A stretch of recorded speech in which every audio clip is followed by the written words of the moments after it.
Attention mga Filipino senior citizens, 10,000 pesos cash gift dapat simulan na ibigay sa edad na 60 years old pataas.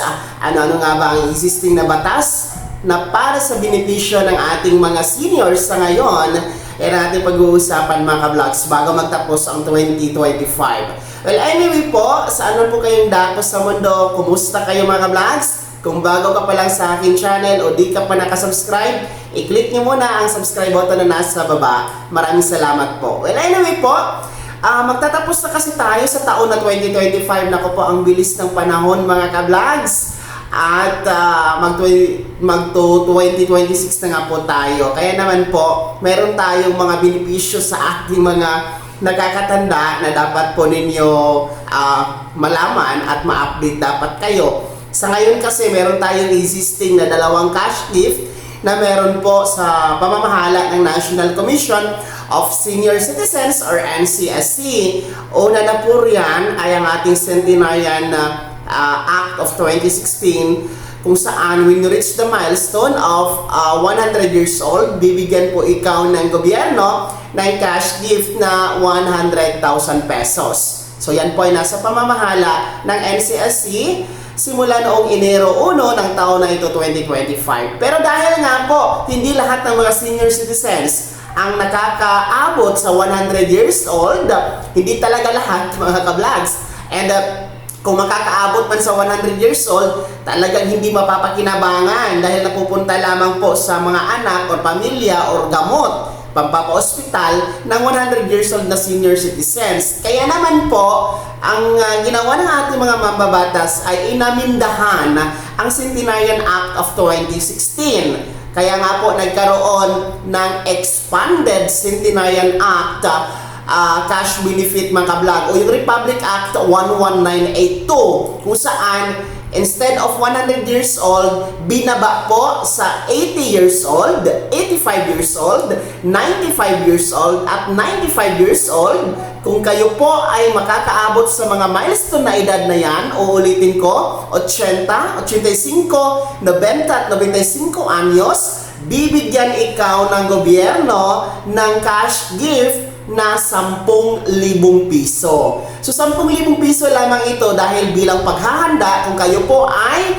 makakaabot sa 100 years old, doon po makukuha pa rin ang 100,000 pesos. Pero kahit nga po binaba na yung ating Expanded Centenarian Act cash gift na 10,000 piso sa edad na 80, 85, 90 at 95 anyos, mga ka-vlogs, nais po natin ipabatid sa inyo na hindi pa rin po lahat nakakaabot sa mga edad na yan.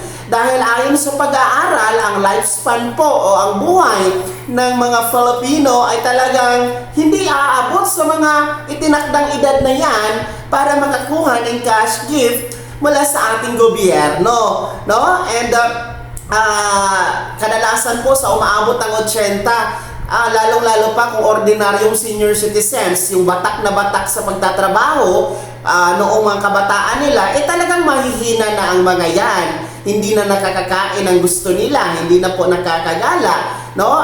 Some of them are bedridden. Kaya nga po, ang atin pong sinasuggest dito sa ating YouTube channel na sana yung 10,000 piso na yan na cash gift, ibaba na lang talaga kung kailan ang edad na magsisimula sa pagiging senior citizens, which is 60 years old mga ka-vlogs. No, dapat 60 years old pa lang, 65, 70, 75 years old, dyan, ibibigay na, pwede na mag-apply ng Expanded Centenarian Act cash gift na 10,000 piso. Dahil sa 60 years old, kahit kung 65, 70 at 75 years old, malalakas pa ang ating mga nakakatanda sa mga edad na yan. Some of them are able to travel pa, able pa na makakakain ng mga gusto nila, able pa sa mga gusto nilang bilhin o gusto nilang paggagastasan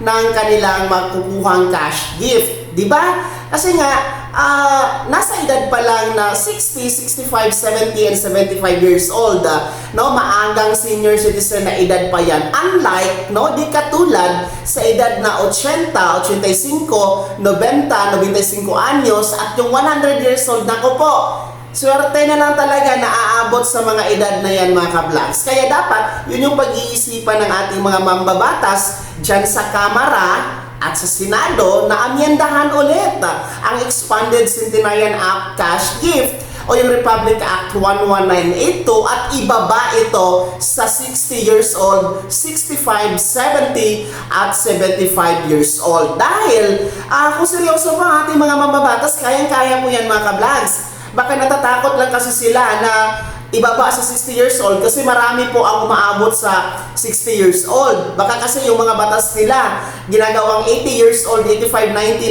95, 100 years old kasi alam nila na bibihira ang makakaabot sa mga edad na niyan, no? So, kung pondo lang naman po ang pag-iisipan nila o poproblemahin nila, naku po, ang daming pondo ng ating gobyerno. Kitang-kita nyo naman kung ilang trilyon na piso ang nakulimbat sa flood control issue, mga ka-vlogs. No? Ganyan karami ang pera ng ating pamahalaan na ang mga nakikinabang lamang ay ang mga ahensya ng ating pamahalaan, mga ilang opisyales, ilang mga politiko na sariling bulsa nila ang pinapalabon at tumataba. So, itong 10,000 piso na ito, every 5 years naman po ito binibigay. Di ba?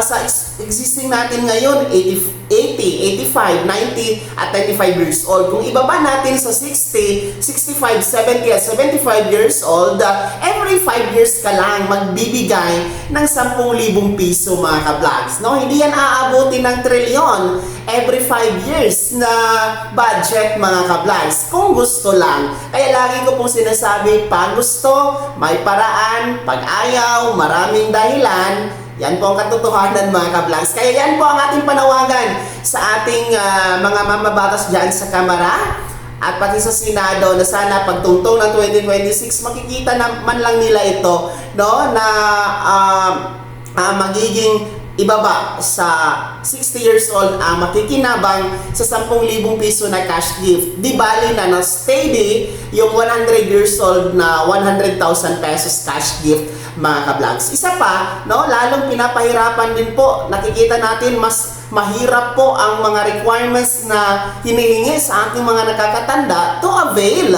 or to apply the 10,000 cash gift under the Expanded Centenarian Act cash gift. No, ang dami-dami requirements. Di ba pwedeng senior citizen lang ang hihingin?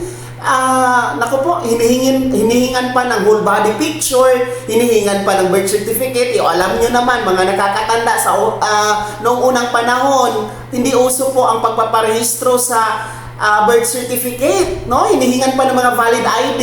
Tapos kung walang valid ID, ang ating mga ahensya ng gobyerno, kung kukuha ka ng valid ID, hihingan ka din ng valid ID. Naku po, nakakaloka talaga ang Pilipinas, no? Sana senior citizen ID na lang po issued by OSCA or the NCSC ang hihingin, no? Kasi sa senior citizen ID may birthday naman dyan, kompleto naman po. At the same time, government issued ID naman yan kasi nga po gobyerno naman po ang OSCA or NCSC. So sana lahat ng yan makikita ng ating mga nasa kinauukulan, no? Especially the NCSC being lead agency para sa mga benepisyo na namamahala po ng cash gift para sa ating mga senior citizens. Kaya naman mga lola at lola, kayo ba ay pabor dito sa sinasabi po natin na sana by 2026 magkaroon ng amyenda na batas para ibaba sa 60 years old na makikinabang sa 10,000 piso na cash gift?